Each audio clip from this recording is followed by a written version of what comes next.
আল্লাহ আল্লাহ ইচে শেরে নস্তনাম আল্লাহ আল্লাহ ইচে শেরে নস্তনাম শের শাকর মে কুনত জানম তমাম নামে ऊंचो बर जुबानम मेरा वाद नामे ऊंचो बर जुबानम मेरा वाद हर बने मो अज़असल जो ये शवद ला इलाहा इल्लल्लाह ला इलाहा इल्लल्लाह ला इलाहा इल्लल्लाह ला इलाहा इल्लल्लाह ला इलाहा इल्लल्लाह ला इलाहा इल्लल्लाह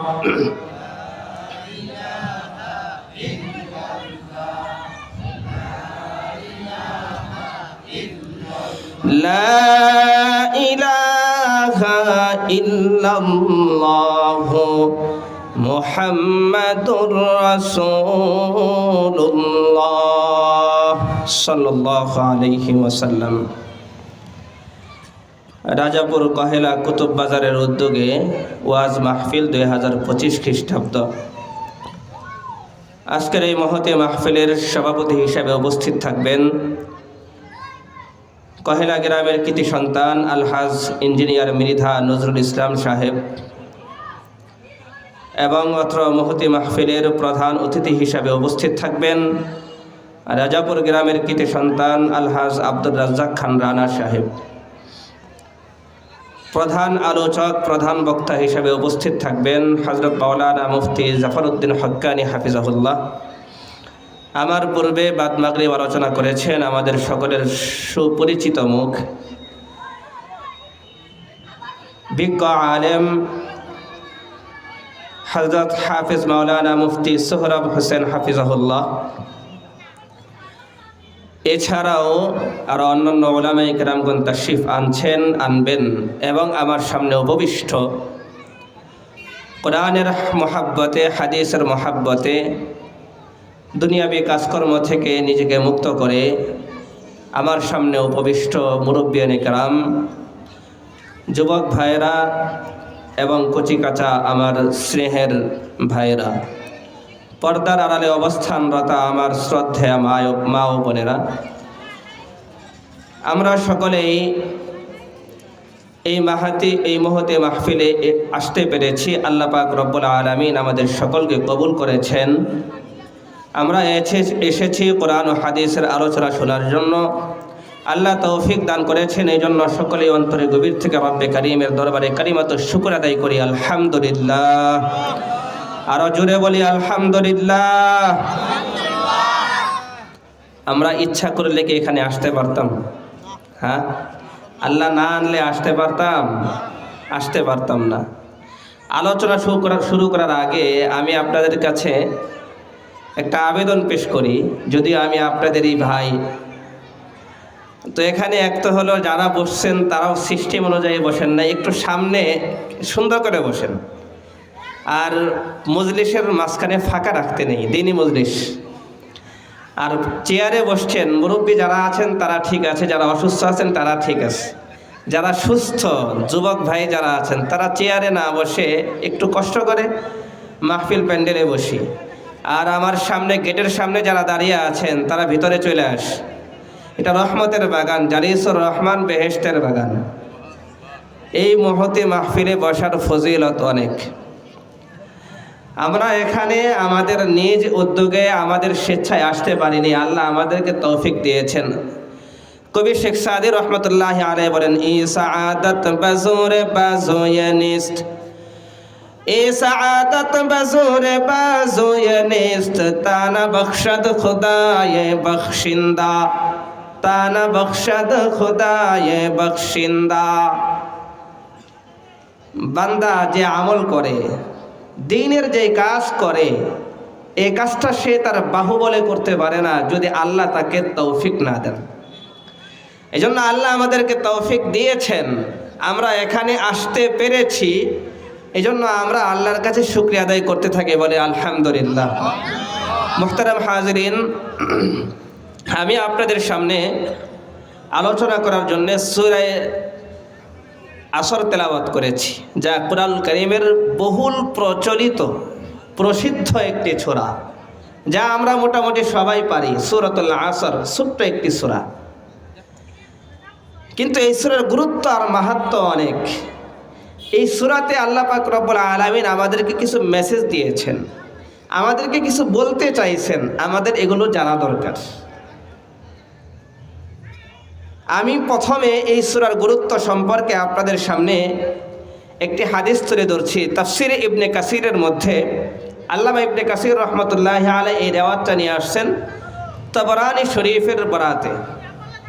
ইমাম তাবরানী রহমতুল্লাহি আলাইহি তার গ্রন্থে হাদিসটা উল্লেখ করেছেন। হাদিসটি হযরত আব্দুল্লাহ ইবনে হুসন আবি মদিনা রহমতুল্লাহি আলাইহি থেকে বর্ণিত। তিনি বলেন, কানার রাজুলানি মিন আসহাবিন নবী সাল্লাল্লাহু আলাইহি ওয়াসাল্লাম ইযা ইলতাকাইনা লাম ইফতারিকা ইল্লা আলা আন ইয়াকরা আহাদুহুমা আলাল আখিরি সূরাতাল আসর ইলা আখিরিহা সুম্মা ইউসাল্লিমু আহাদুহুমা আলাল আখির।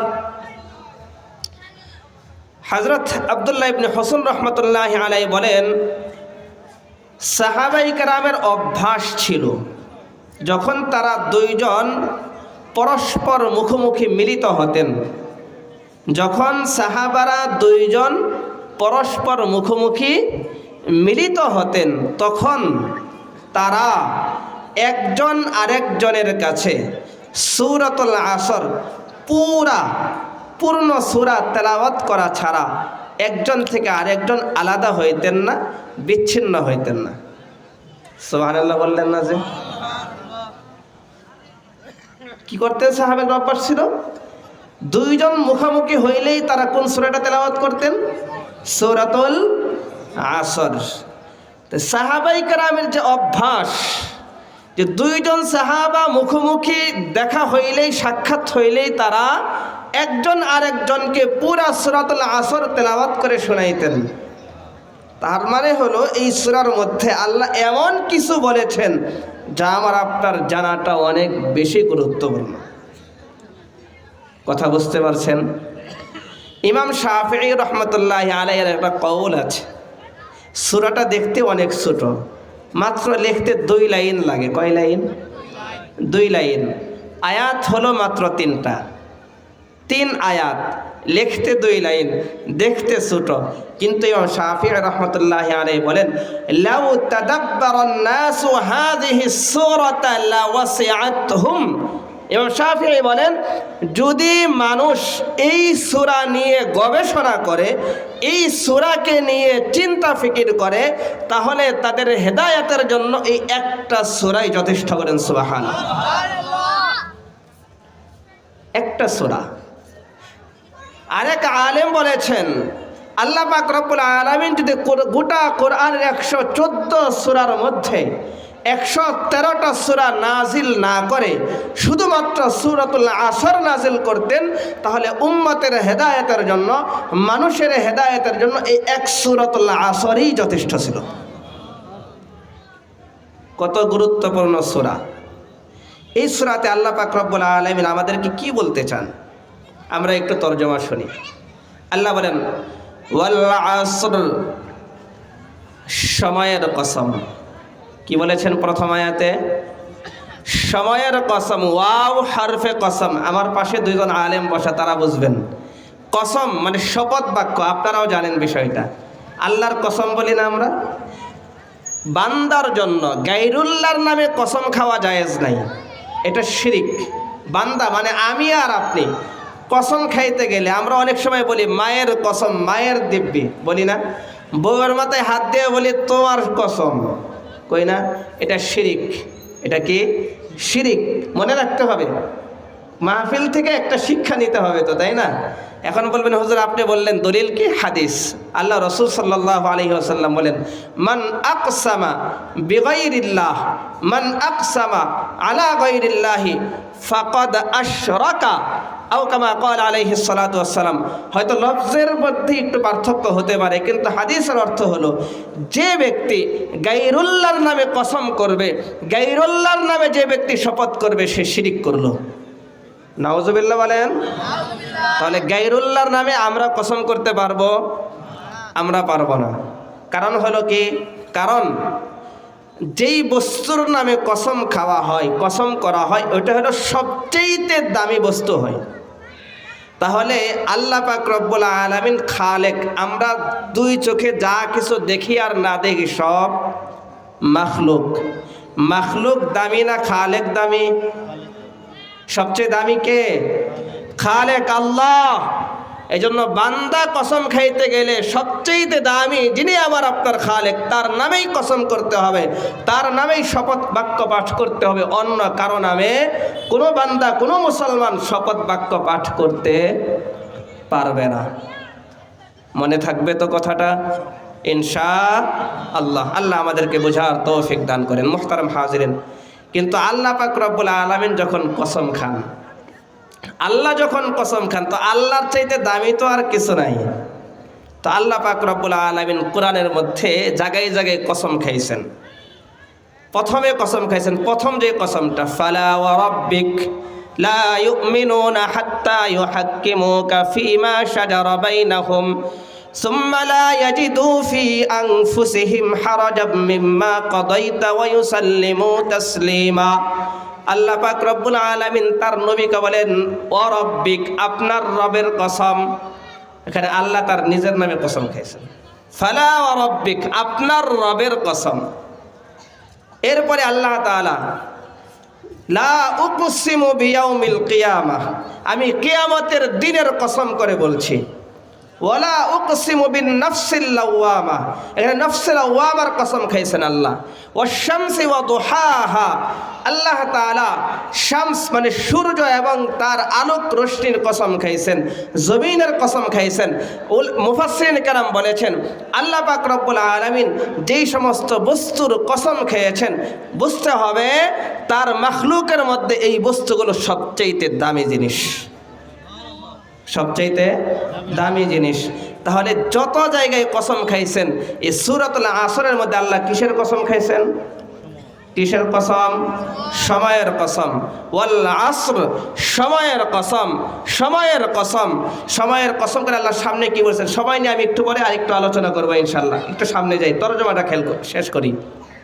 আল্লাহ বলতেছেন সময়ের কসম নিয়া, ওয়াল আসর, সময়ের কসম, সময়ের কসম, ইন্নাল ইনসানা লাফি খুসর। এখানে আরেকটা কায়দা আছে, আরেকটা নিয়ম আছে। আল ইনসান, আল ইনসানের শুরুতে আলিফ লাম যুক্ত করা হয়েছে।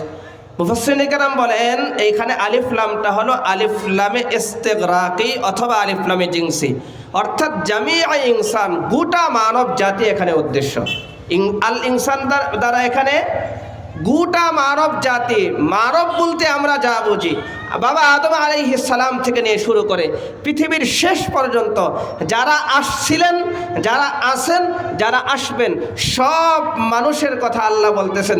ইন্নাল ইনসানা, নিঃসন্দেহে সমস্ত মানব, মানব জাতি, লাফি খুসরিন, ক্ষতির মধ্যে আছে। কিসের মধ্যে আছে? ক্ষতি। ক্ষতি, খুসর মানে ক্ষতি, লস, লস, লস, ক্ষতি। আশ্চর্য হচ্ছেন না? আল্লাহ বলে দিচ্ছেন সমস্ত মানুষ। আল্লাহ কসম খেয়ে বলছেন, সময়ের কসম করে আমি আল্লাহ বলছি, নিশ্চয়, অবশ্য, অবশ্যই সমস্ত মানুষ ক্ষতির মধ্যে আছে। নাউজুবিল্লাহ, আল্লাহ আমাদেরকে হেফাজত করেন। তবে আল্লাহ বলেছেন এরপরের আয়াতের মধ্যে, তবে তবে চারটা গুণের অধিকারী যারা হবে। কয় গুণ? 4 গুণ। যেই মানুষটার মধ্যে, যেই মুসলমানের মধ্যে 4টা গুণ পাওয়া যাবে, সে ক্ষতির মধ্যে না, সে লাভবান। সুবহানাল্লাহ, জোরে বলেন না। 4টা গুণ। কয়টা গুণ অর্জন করতে হবে আমাদেরকে? 4টা। ইল্লা হরফে ইস্তিসনা। ইল্লা মানে হলো তবে, মানে ব্যতীত। তবে ব্যতীত 4 গুণে গুণান্বিত মানুষ ছাড়া সবাই ক্ষতির মধ্যে আছে। 4 গুণে কি? 1 নাম্বার, আল্লাযীনা আমানু, এক নাম্বার গুণ হলো ঈমানের গুণ। এক নাম্বার হলো যারা মুমিন, যারা ঈমান গ্রহণ করেছে, এক নাম্বার গুণ। তাহলে মুমিন এক নাম্বার গুণ ঈমান গ্রহণ করা। ক্ষতির থেকে বাঁচতে গেলে প্রথম যে গুণটা অর্জন করতে হবে সেটা হলো ঈমানে কামিল, পরিপূর্ণ ঈমান। কি? ক্ষতি থেকে বাঁচার জন্য প্রথম গুণটা হলো পরিপূর্ণ ঈমান। দ্বিতীয় নাম্বার আল্লাহ বলেন ওয়া আমিলুস সালিহাত। দ্বিতীয় নাম্বার গুণ হলো ঈমান গ্রহণের পাশাপাশি নেক কাজ করেছে। কি কাজ? নেক কাজ। আমার সাথে বলবেন, মনে করেন একটা ক্লাস আমি আর আপনি মুযাকারা করতেছি। 2 নাম্বার গুণ হলো আমিলুস সালিহাত, নেক কাজ করেছে। তাহলে 1 নাম্বার গুণ হলো যারা ঈমান এনেছে, 2 নাম্বার গুণ হলো যারা নেকের কাজ করেছে, 3 নাম্বার গুণ হলো তাওয়াসাউ বিল হাক্কি, একে অপরকে সৎ পথের আদেশ করেছে, একে অপরকে সৎ পথে চলার ওসিয়ত করেছে, মানে হুকুম করেছে, আদেশ করেছে। 3 নাম্বার। তার মানে কি শুধু নিজে ভালো কাজ করলে হবে না, আরেকজনকেও বলতে হবে। বুঝেন নাই? তাওয়াসাউ, তারা জানেন মুফাআলার সিগা, এটা হলো মুফাআলা। মুফাআলার একটা কাজ হলো, এখানে একটা কাজ হলো পরস্পর, মুশারাকাতের একটা অর্থ আছে, মানে একে অন্যকে সৎ পথের আদেশ করে। এরপরে আল্লাহ বলছেন ওয়াতাওয়াসাউ বিস-সাবরি, এবং একজন আরেকজনকে সবরের ব্যাপারেও উপদেশ দেয়। সবর মানে একটা অর্থ হলো একজন আরেকজনকে আমলের উপর অবিচল থাকতে উপদেশ দেয়, একটা অর্থ। আরেকটা অর্থ হলো সবর হলো কোরআনের একটা পরিভাষা। সবর কি ভাই? কোরআনের একটা পরিভাষার অনেক অর্থ থাকে। কথাটা বুঝছেন নি? পরিভাষার কি থাকে? অনেক অর্থ থাকে। সবরের শাব্দিক অর্থ ধৈর্য, কিন্তু এটা পারিভাষিক অর্থ কি? পারিভাষিক অর্থ হলো নিজের নফসের যে খাহেসাত আছে, কামনা বাসনা, নফসের কামনা বাসনার বিপরীতে গিয়ে আল্লাহর হুকুমকে প্রাধান্য দেওয়া, এটার নাম হলো সবর। কথাটা বুঝছেন? শুধু বিপদের সময় সবর করলাম, এর নাম সবর না। সবর কোনটা? নফসের যে কামনা আর বাসনা আছে, নফস এখন চাচ্ছে টিভির ঘরে গিয়ে সিনেমা দেখতে, আপনি দেখলেন না, সবর ইখতিয়ার করলেন, দেখলেন আপনার মধ্যে সবর নেই। আপনার মধ্যে কি নাই? গুনাহের কাজ করলে সবর নেই, আর গুনাহের কাজ না করলে সবর আছে। এটা সবরের একটা অর্থ। সবরের আরেকটা অর্থ হলো যে ভালো মন্দ তকদির, ভাগ্য, এটা কার পক্ষ থেকে আসে? আল্লাহর পক্ষ থেকে আসে। তো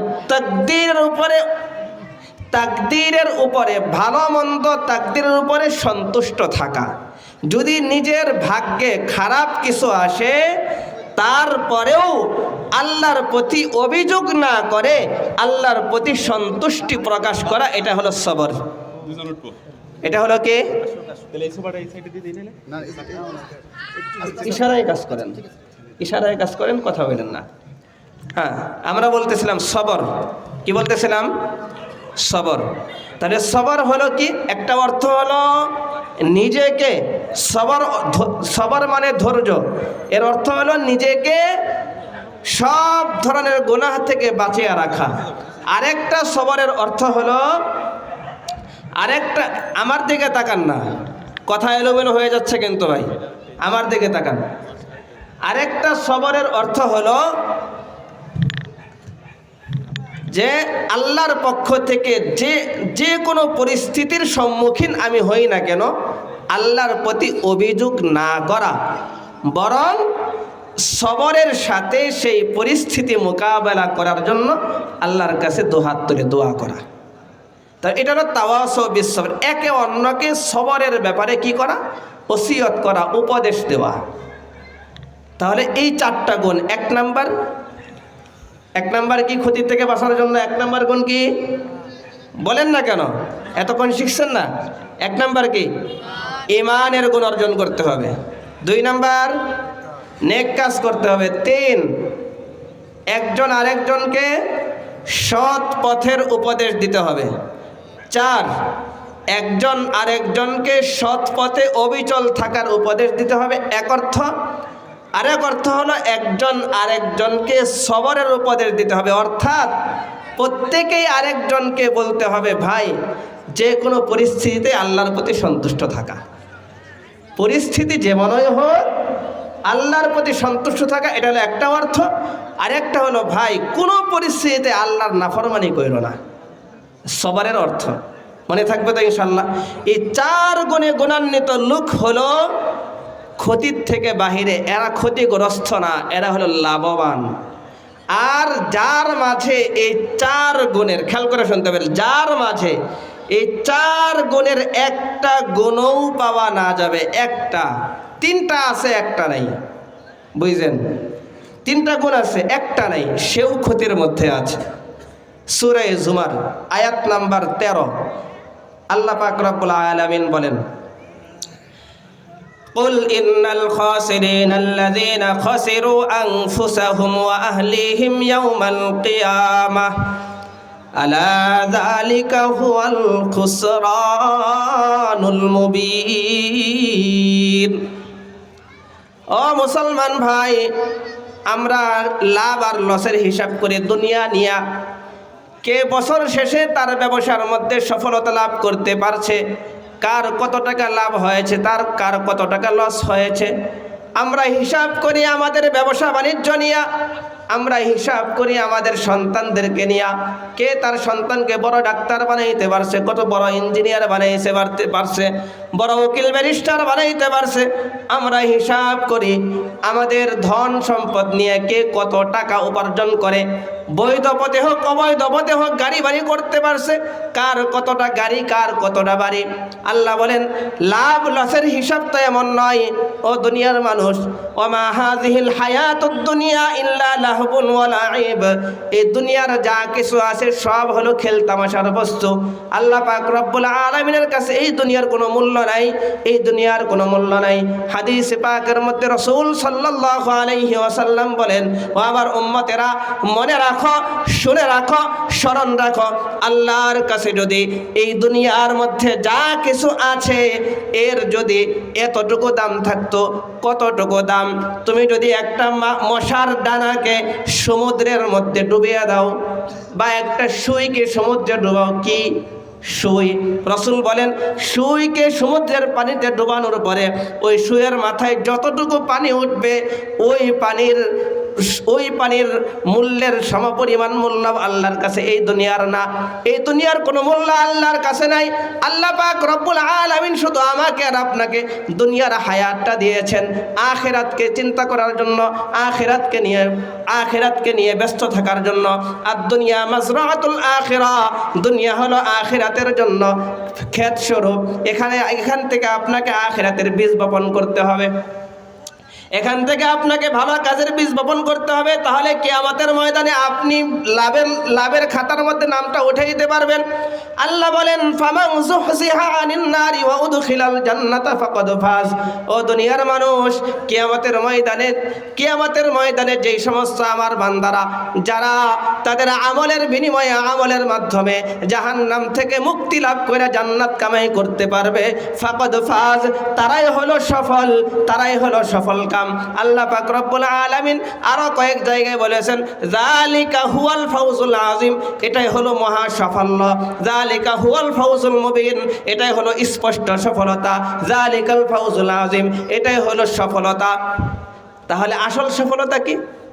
নিজেকে জাহান্নাম থেকে মুক্ত করে জান্নাতে নিয়ে যাওয়া, এটা হলো সফলতা, এটার নাম সফলতা। কিন্তু আমরা সফলতার মাপকাঠি বানিয়েছি আরেকটা। কবি বলেন कैसे कैसे ताजदारो पादशाह चल बसे, कैसे कैसे ताजदारो पादशाह चल बसे, ओ खजीना बाला खाना शान शौकत क्या हुई, ओ खजीना बाला खाना शान शौकत क्या हुई, कैसे कैसे खूबसूरत रानिया शहजादिया, कैसे कैसे खूबसूरत रानिया शहजादिया, तन बदन सब गुल गया ही शिक्ल सूरत क्या हुई, तन बदन सब गुल गया ही शिक्ल सूरत क्या हुई। ও দুনিয়ার মানুষ, দেখো না কতজনে কত টাকা উপার্জন করেছে, কতজনে বাদশাহী কামাই করেছিল, কত বাদশাহ দুনিয়াতে আসছে। নমরুদ গেছে, ফেরাউন গেছে, হামান গেছে, কারুন গেছে, আবু জেহেল গেছে, আমেরিকার প্রেসিডেন্ট একজনের পর একজন পরিবর্তন হচ্ছে, কিন্তু কার বাদশাহী চিরস্থায়ী হয়েছে? কয়জন আছে পৃথিবীতে চিরস্থায়ী বাদশাহ? আসেনি কেউ? কেউ আসেনি। ফেরাউন দাবি করেছিল আনা রব্বুকুমুল আলা, আমি হলাম সবচেয়ে বড় রব। আল্লাহ ওরে সমুদ্রের পানিতে ডুবিয়ে মারছে। কথা কন না কেন? জোরে বলেন। নমরুদ খোদা দাবি করেছিল, আল্লাহ ওর নাক দিয়ে ছোট্ট একটা ল্যাংড়া মশা ঢুকাইয়া ওর খাদেমের জুতার বাড়িতে ওরে মারছে। और राजत्व शेष ओ खजीना बाला खाना शान शौकत क्या हुई। তাহলে তুমি যে ধন সম্পদ অর্জন করলা, তোমার যে খাজানা, এই খাজানা কই গেল? তোমার শান শৌকত কোথায়? কোথায় গেল তোমার শান শৌকত? আর ও যুবক ভাই, কতজনে দৌড় পারতেছে সুন্দর সুন্দর রমণীর পিছনে, অথচ এই সুন্দর রমণীর সুন্দর চেহারা একদিন থাকে না, থাকেনি, চিরস্থায়ী। হ্যাঁ, চিরস্থায়ী তো না। তাহলে তুমি কার পিছনে দৌড়াও? কার পিছনে দৌড়াও? অথচ আল্লাহ তোমার জন্য জান্নাতে কত সুন্দর হুর নিয়ামত লেখা রাখছেন, হুর রেখে দিয়েছেন, ডাগর ডাগর চোখ বিশিষ্ট। ইন্নাল মুত্তাকিনা মাফাজা হাদাইকা ওয়া আনাবা ওয়া কাওয়াইবা আতরাবা। আল্লাহ বলেন মুত্তাকিদের জন্য জান্নাতে আমি হুর রাখছি। হুর কেমন হবে? ডাগর ডাগর চক্ষু বিশিষ্ট, সুন্দর চেহারা। রাসূল হাদিসের মধ্যে বলেন হুরদের সৌন্দর্য হলো এত পরিমাণ, তারা 70,000 কাপড় পরবে। কত হাজার? জোরে বলেন, কত হাজার? 70,000 কাপড় পরিধান করার পরেও তাদের অস্থি মজ্জা, হাড়ের ভিতর দিয়ে যে মগজ চলাচল করে, এটাও দেখা যাবে। সুবহানাল্লাহ। আসছে কোন? আরো জোরে বলেন না সুবহানাল্লাহ, আরো জোরে বলেন সুবহানাল্লাহ। এত সুন্দর হুর যুবক তোমার জন্য অপেক্ষা করতেছে, আর তুমি কার পেছনে দৌড়াচ্ছ? একজন আরেকজন বন্ধুকে বলে দেখুমনি কার বউ কত সুন্দর হয়। কথা কন না কেন? আসেনি? পাল্লা ধরে কার চেয়ে কার প্রেমিকা, কারটার সাথে কত সুন্দর, কে কোন প্রেমিকার পেছনে দৌড়াইতে পারে। ও যুবক, এই চেহারা একদিন থাকবে না, সব শেষ হয়ে যাবে। তন বদন সব গুল গায়া হে শিকল সুরত কিয়া হয়ে। শরীর নাই, গাল ভেঙে গেছে, শরীর শেষ হয়ে গেছে, এখন আর তার প্রতি কোনো আকর্ষণ নাই। ঠিক আছে নি? তাহলে কার পিছনে দৌড়াও?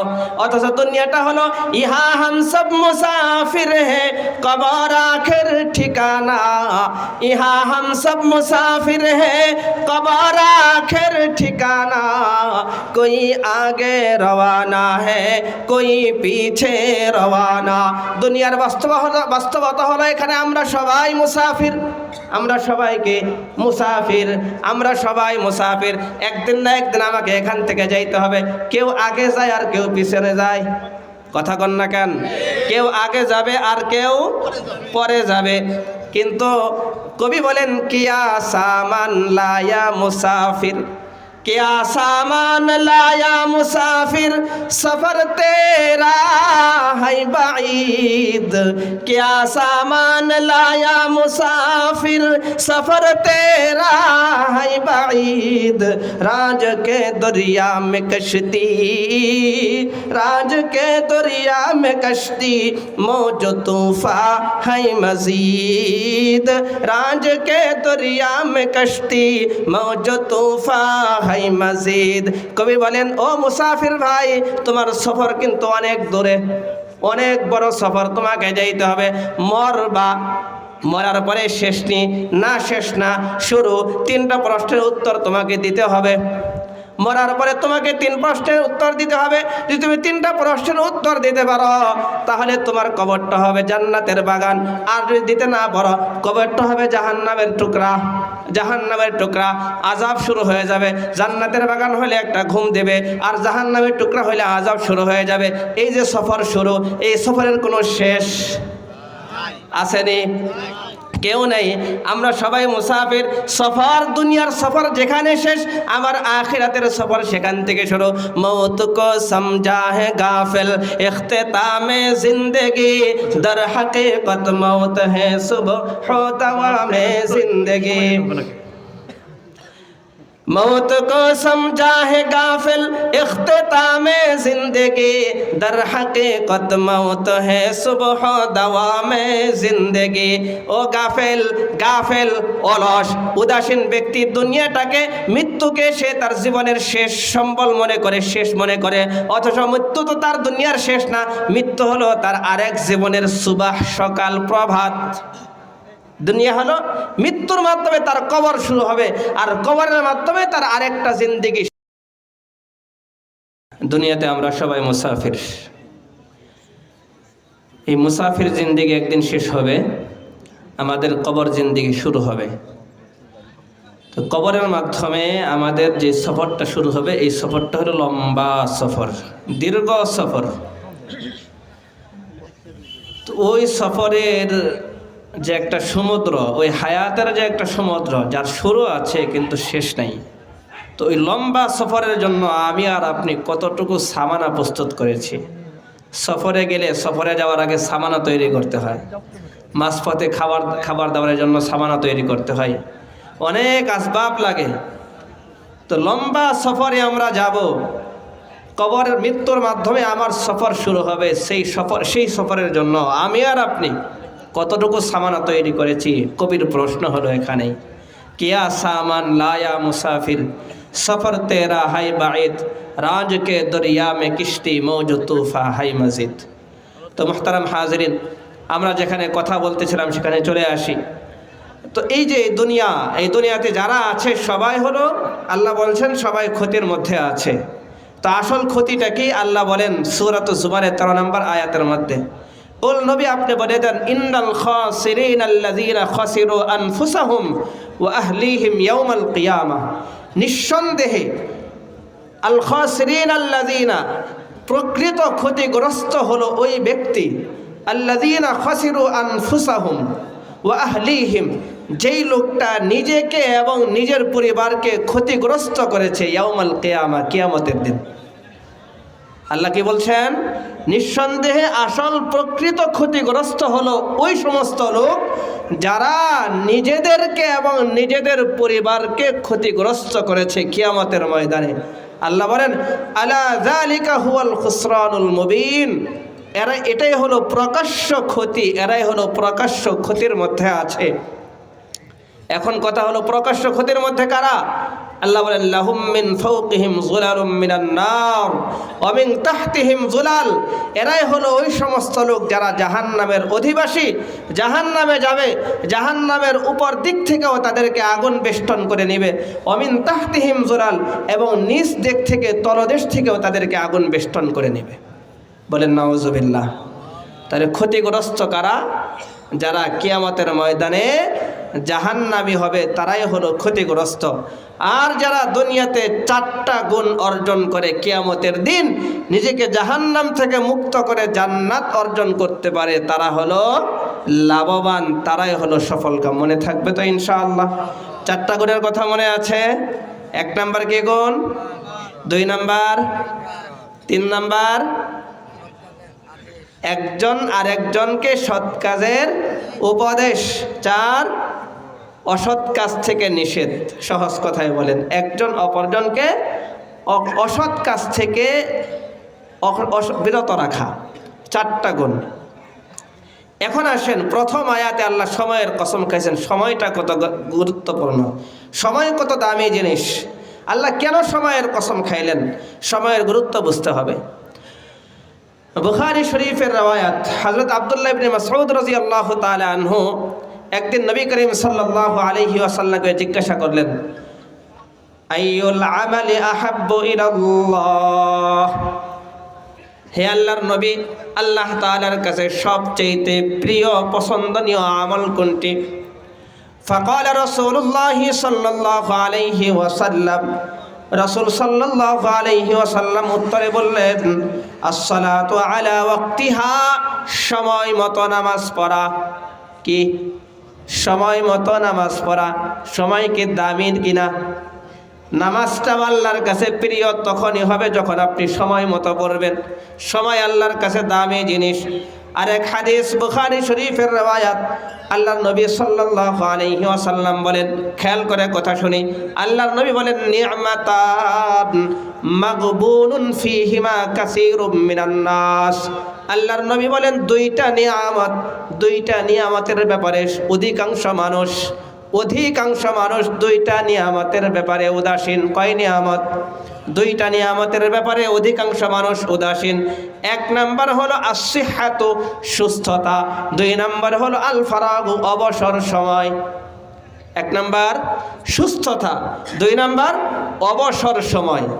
তাহলে মানুষ এই দুইটা নিয়ামতের ব্যাপারে উদাসীন। আমার দিকে তাকান, আরেক হাদিসের মধ্যে রাসূল সাল্লাল্লাহু আলাইহি ওয়াসাল্লাম বলেন, ইগতানিম খামসান ক্বাবলা খামসিন, ইগতানিম খামসান ক্বাবলা খামসিন।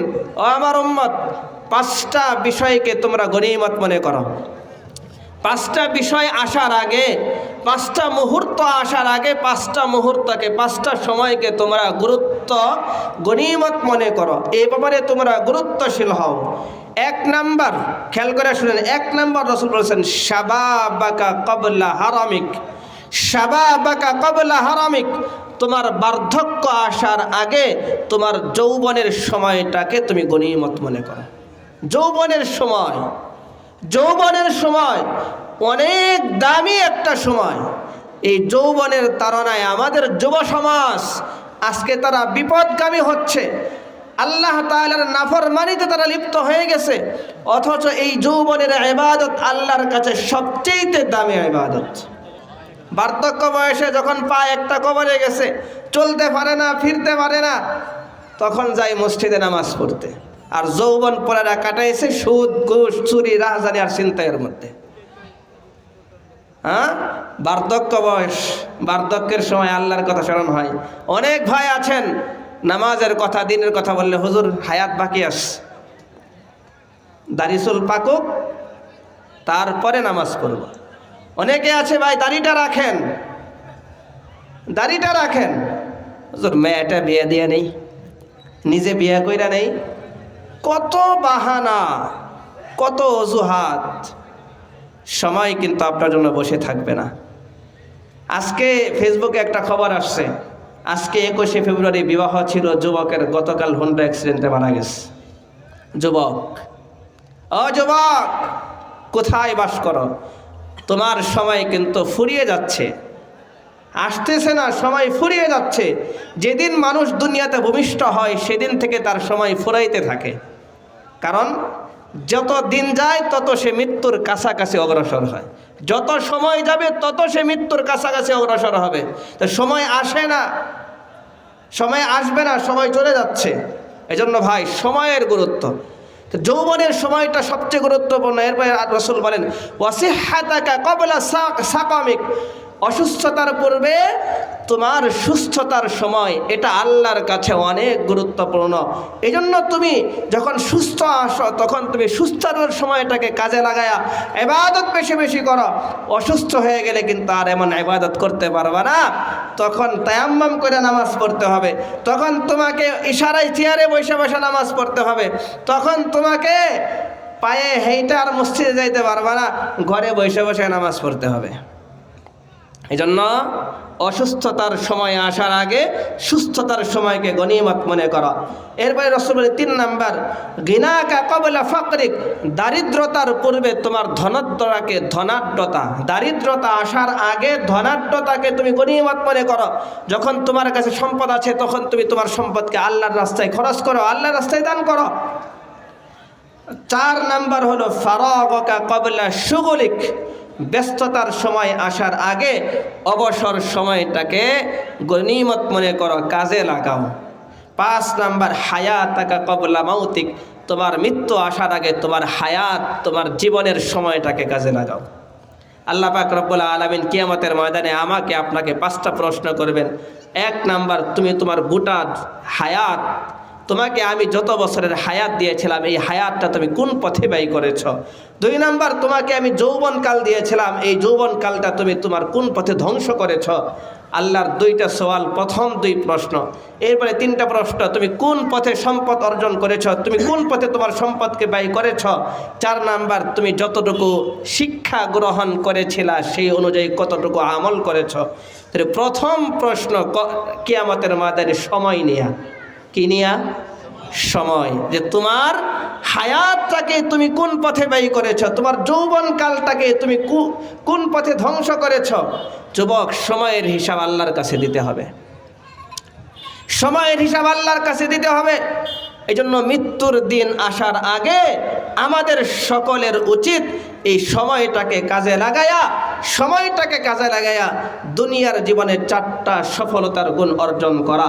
আল্লাহ পাক রব্বুল আলামিন এটাই বলছেন, ওয়াল্লাস, আল্লাহ সময়ের কসম করে বলছেন, ও বান্দা আমি সময়ের কসম করে বলছি, এখন তোমার হাতে সময় আছে, এখন তোমার যৌবন আছে, এখন তোমার হায়াত আছে, এখনো মৃত্যুর দিন আসে নাই। তাহলে তুমি তোমার এই সময়টাকে কাজে লাগায়া 4টা গুণ অর্জন করো। 1 নাম্বার, ঈমানের গুণ অর্জন করো, তুমি পরিপূর্ণ ঈমানদার হয়ে যাও। 2 নাম্বার, নেক কাজ করো, নেক কাজ আমলে সালেহ।